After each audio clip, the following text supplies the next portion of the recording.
प्रधान जी के परिवार साहब करते हुए।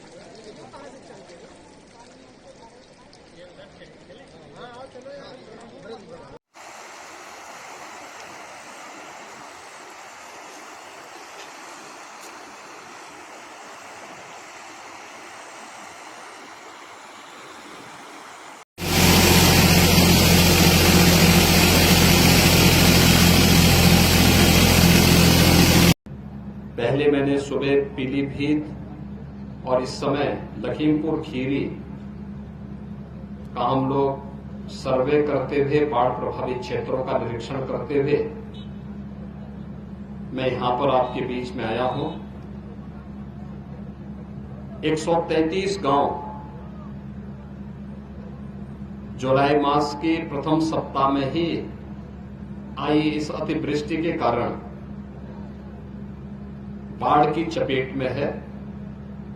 हजारों हेक्टेयर भूमि जो खेती की फसल की भूमि है वह फसल उससे प्रभावित हुई है। बाढ़ से बचाव के लिए जनप्रतिनिधिगण और स्थानीय प्रशासन यहां पर अभी से पूरी तैयारी के साथ लगा हुआ है। आपने शारदा बैराज के पास और अन्य क्षेत्रों में भी देखा होगा कि समय पर बाढ़ बचाव के उपाय करने के कारण बहुत सारी जगह में अचानक आई इस बाढ़ के कारण जनधन की बड़ी हानि को रोकने में मदद मिली। आपके जो विधायकगण हैं, जनप्रतिनिधिगण हैं, इनके द्वारा जो प्रयास समय पे किया गया था, आज उसका परिणाम है कि एक बड़ी आबादी को हम लोगों ने इससे बचाने में मदद की। लेकिन नेपाल और उत्तराखंड से काफी बड़े पैमाने पर पानी छोड़ने के कारण नदी में जलस्तर काफी वृद्धि हो गई थी, जिसके कारण जुलाई के प्रथम सप्ताह में ही बाढ़ की इस विभीषिका से जूझना पड़ रहा है। बचाव के लिए हम लोगों ने एनडीआरएफ, एसडीआरएफ, पीएससी की फ्लड यूनिट, इन सबको तो लगाया ही है। स्थानीय गोताखोर भी हैं।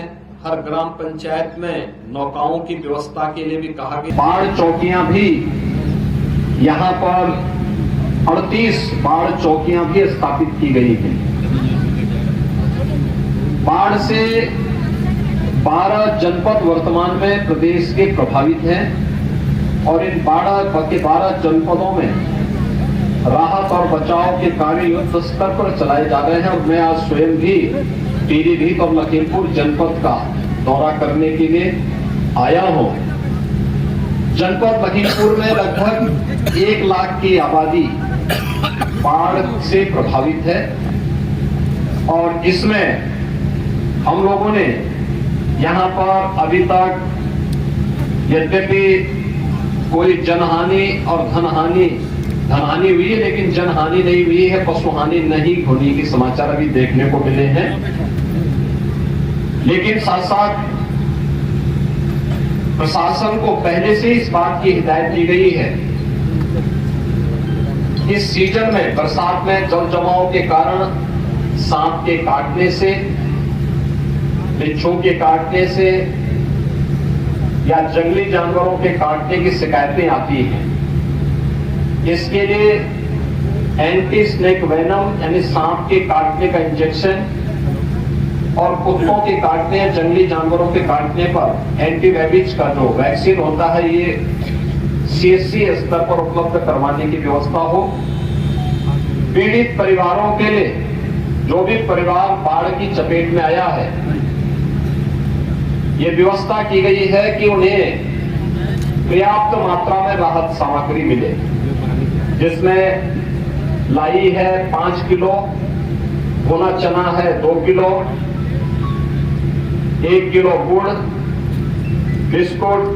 बिस्किट है 10 पैकेट, माचिस, मोमबत्ती, नहाने के साबुन, एक 20 लीटर का जैरकिन पेयजल के लिए क्योंकि अगर बरसात का पानी कोई पिएगा तो उससे नुकसान हो सकता है।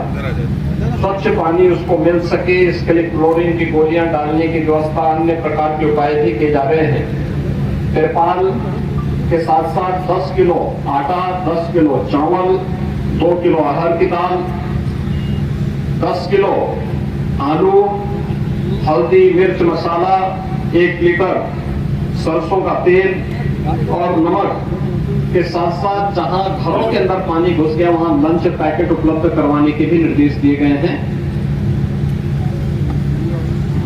जनप्रतिनिधिगण लगातार प्रशासन का सहयोग करते हुए, जो माननीय विधायकगण हैं वे सभी प्रशासन का सहयोग कर रहे हैं और प्रशासन एनडीआरएफ, एसडीआरएफ, पीएससी की फ्लड यूनिट, पुलिस आदि की मदद से, स्वयंसेवी संस्थाओं की मदद से प्रभावित परिवारों तक राहत और बचाव के कार्यों को आगे बढ़ाने के लिए पूरी प्रतिबद्धता के साथ कार्य करेगी। मैंने प्रशासन से भी और जनप्रतिनिधियों से भी प्रस्ताव मांगे हैं कि जो लोग नदी और तटबंध के बीच में हैं, हर बार बाढ़ की चपेट में आएंगे। अगर वे अपनी सहमति देंगे तो हम उनको सुरक्षित स्थानों पर बसाने की व्यवस्था करेंगे। इसके लिए उनके लिए आवास वगैरह बनाने की व्यवस्था करेंगे। जैसे कि लखीमपुर खीरी में पहले हम लोगों ने प्रधानमंत्री आवास योजना की एक मॉडल, एक पूरी नई कॉलोनी के रूप में उसे विकसित करने के कार्य किए हैं और यही कार्य हम लोग यहाँ पर उन बाढ़ पीड़ितों के बचाव के लिए करेंगे। जो भी लोग उससे प्रभावित होंगे या जो लोग उस प्रकार के प्रस्ताव